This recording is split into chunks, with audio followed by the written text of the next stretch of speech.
Bracketology presented by Dave Campbell's Texas Football, breaking down the 2020 Texas High School Football Playoff brackets. I'm Greg Tepper. This is 5A Division I, which is, I think, one of the most intriguing brackets in all of Texas high school football for a couple of reasons. One is that I think it might have the best region in any bracket in America, plain and simple. But also, I think that there are two regions that are completely wide open and another region that's got a number of really under-the-radar teams, maybe. And it kind of depends on what you value as far as who comes out of that region. Okay, so I'm talking vaguely. Let's just get into the regions. Let's talk about Region 1. Region 1, I think, probably revolves around what you think of District 4. Okay? Because I think District 2 is probably the power nexus, right? You look at Lubbock Coronado, the champions of District 2. They have been steady as she goes. Sawyer Robertson, their quarterback, has been great. They pulled out a fantastic win over Amarillo Tascosa, who remains very dangerous, right? I think Abilene Cooper is an underrated team, but we go back to District 4 because Colleyville Heritage is a really interesting squad, a team I think flying under people's radar. Red Oak has a super high ceiling. I think Burleson Centennial has a very high ceiling. If they can get past a first-round matchup with super high-powered offense in Azle, and yeah, I think that when you take a look at this bracket, a lot of this comes down to your opinion of District 4. Because if you think District 4 is actually the best district in the region, you can absolutely see 3 of the 4 teams getting here, right? You can absolutely see Red Oak getting here. You can absolutely see Burleson Centennial getting here. You can absolutely see Colleyville Heritage getting here. Heck, I wouldn't count Mansfield Summit, right? But at the same time, I think the safer pick is probably with District 2, right? With Lubbock Coronado, Amarillo Tascosa, maybe a team out of District 3 like Abilene Cooper. As far as El Paso is concerned, I would look at El Paso del Valle as probably the best bet to get past here, but that second round matchup with Red Oak looms pretty large. So overall, again, it's kind of a litmus test, kind of a Rorschach test for what you think of District 4 that's going to shape what you think of Region 1 writ large. Let's get to the fireworks factory. Let's go to Region 2. I don't really want to overstate it, but like if you think back to past years, right? When you think back to 6A Division 1, Region 3, okay? That has been just like absolute murderer's row of teams. Like you have looked up and down and been like, that is impossible. How is only one team going to come out of there? This is that region this year. Okay, Region 2 is outrageous. Of course, starting with the number 1 team in the state in Denton Ryan. They have been fantastic, right? They could see College Station in the second round of the playoffs, right? That's incredible itself. But by the way, look up and down. Lancaster, state ranked, third ranked team in the state. Longview, a 6A drop down who won a title 2 years ago, right here. First round matchup with Lufkin, right? That's ridiculous. Highland Park. I don't think they need any introduction at this point, right? The number 2 team in the state of Texas.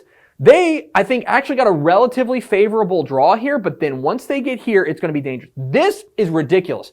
Frisco Lone Star, of course, the runners-up who gave Denton Ryan a run in the season finale, they remain very dangerous. They could see newly state-ranked Magnolia in the second round of the playoffs. That is unbelievable. Craig Barker's squad at Magnolia, keep an eye on them. I think they're the sleeper in this region.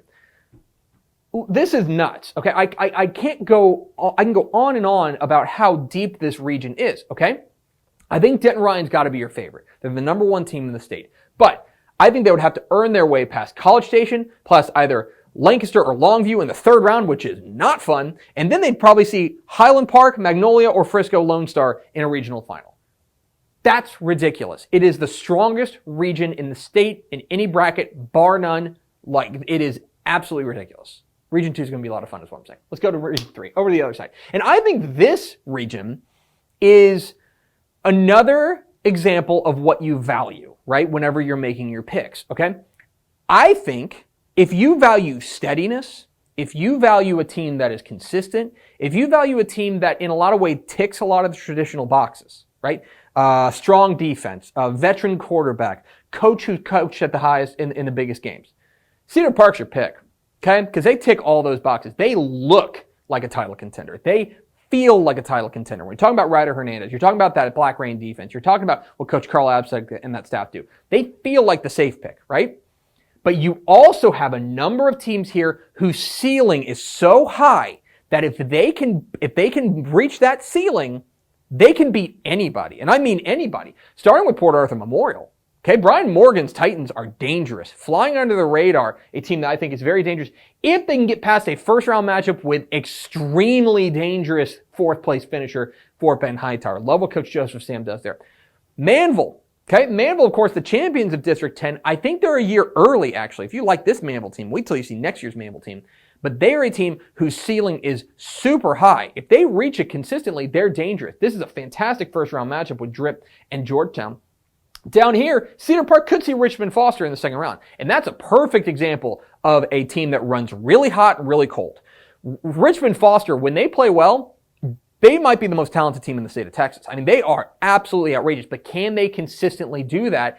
They would have to get past Cedar Park in the second round. That's a very tough draw. This is kind of wide open. I love New Braunfels Canyon, flying under the radar. I think a team that's making its first playoff appearance, I think since 2013. But Baytown Lee or Katy Pato, a bit of a sleeper down there in Katy Pato, or the Ganders of Baytown Lee, that is a really interesting part of this region. So look, up here, I think that when you take a look at Cedar Park, they're probably my favorite because they're the safest pick. But at the same time, there's too many landmines here for you to just pencil in the Timberwolves into a regional final. Let's go to Region 4 now. And at Region 4, I don't know. I don't know. I think it's probably Corpus Christi Vets, right? Corpus Christi Veterans Memorial, the champions of District 15, have been the most consistently excellent team in this region. I think Carter Centerfit, their quarterback, has been terrific. I think that they are a team that, even though they are a young program, they play like a veteran program. They play like they're not afraid of everybody. I think they actually got a relatively decent draw, okay? Down here, Weslaco East probably represents the best chance for the Valley to make a run. I would be very interested in seeing that Weslaco East defense against Corpus Christi Vets in a regional semifinal. Up here, the top half of the bracket, it is anybody's ball game. Anybody's ballgame. Maybe it's Corpus Christi Flower Bluff, who is the second place finisher out of District 15. Maybe it's one of the San Antonio squads, like Lanier or San Antonio Southside, right? Maybe McAllen Memorial gets hot, right? This is wide open up here. Here, it feels like Corpus Christi Vets, maybe Weslaco East. Here, Flower Bluff, maybe?